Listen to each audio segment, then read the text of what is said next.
Hello everyone, this is Pastor Steve with our Monday Minute for the week of August the 24th, 2020. It's hard to believe that we're already coming to the end of the month here, and we're going to be looking at fall before we know it. But before we get to that, we have a lot of exciting things that are happening here at Newburg just in this week alone, and we want you to be sure to check those out.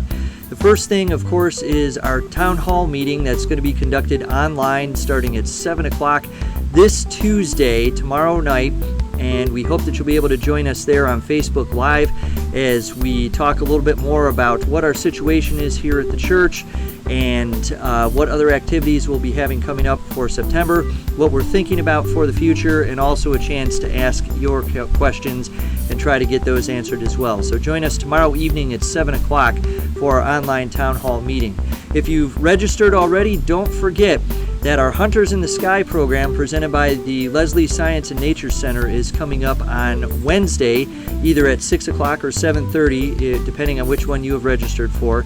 Advanced reservations were necessary, and the 6 p.m. one has already filled up. There, as of the time we're recording this, there were 2 slots available for the 7:30 time, so check those out. It's going to be a great program, and we look forward to bringing that on Wednesday evening.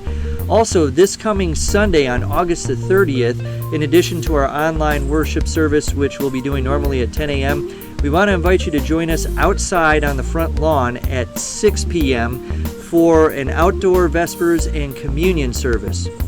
This will be the first time that we celebrate communion since this whole pandemic began back in March, and we've taken steps to make sure that things will be done safely, and so we invite you to come and join us for that and have a great time to worship with us outside as we celebrate God's creation and as we celebrate that sacrament together.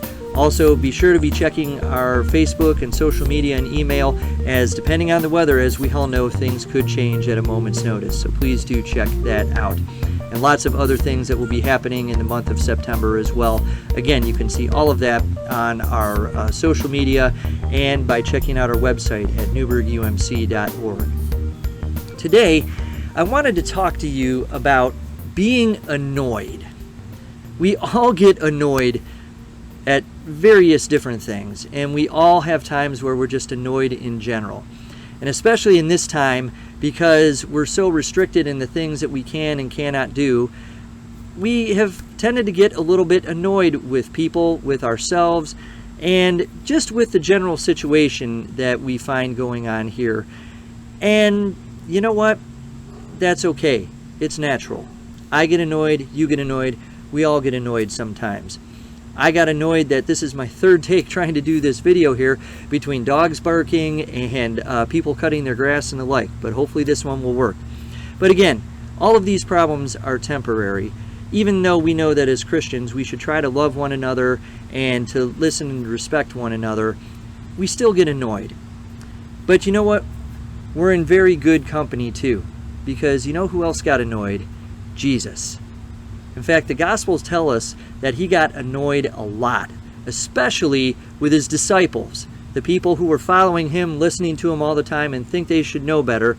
And we see constantly how Jesus gets tired of having to explain things over and over again to his disciples. He gets annoyed, but yet he never gives up on them. But there's other times where he gets annoyed just like you and I do. When he's doing things and about to go and do something else, and he has a plan, and then he gets interrupted, and things don't go the way that he initially planned. In Mark chapter 7, verse 24, begins actually one of my favorite stories in the Bible. It's oftentimes called the story of the Canaanite or the Syrophoenician woman. It's also in Matthew as well. But in Mark chapter 7, Jesus is walking along the way, and a woman who is not a Jew, a woman who is not part of his religious group, comes to him and asks him, begs him, that if her daughter could be healed. Now, because she's not part of his religious background, Jesus actually treats her very poorly at first, or one would think that he does, when he says, "Woman, it's not right for me to take the bread for the children of Israel and feed it to the dogs." And then she says, "Yes, sir, but even the dogs get the crumbs that are from under the table." And Jesus pauses a moment after being so annoyed with her that she would stop and even dare to ask him that, says, "Because you've said that, your daughter is healed. Go and be well." And it was her faith in Jesus that he had compassion for, and also understood that his message is for everybody. There go the dogs barking again. But Jesus' message was for everybody, and because of that, he was able to have compassion. Another example of that is Luke chapter 8:43, when the story of the woman who has been hemorrhaging for 12 years.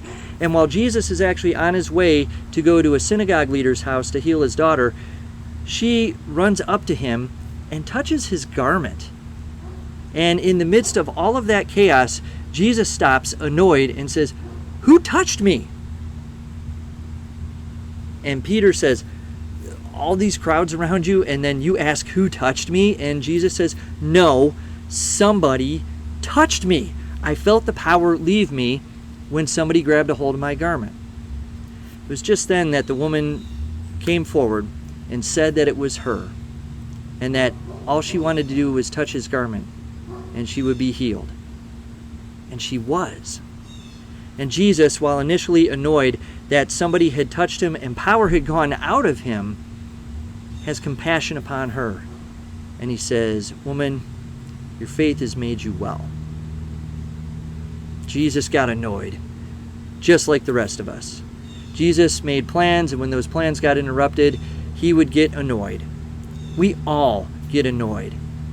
But there's something else that we, as followers of Jesus, can learn from that too, just as he did. And that is, we can have compassion for people in those times. Whether it's a particular situation that we're in, whether it's with another individual who just doesn't seem to get it, or another individual who seems to want to take our time that we feel like we have so little of. If we can have compassion for them and for ourselves, then we can do some great things in this world as we're all dealing with these annoyances here of the pandemic. But we do them with compassion for our fellow human being so that all eventually can be healed.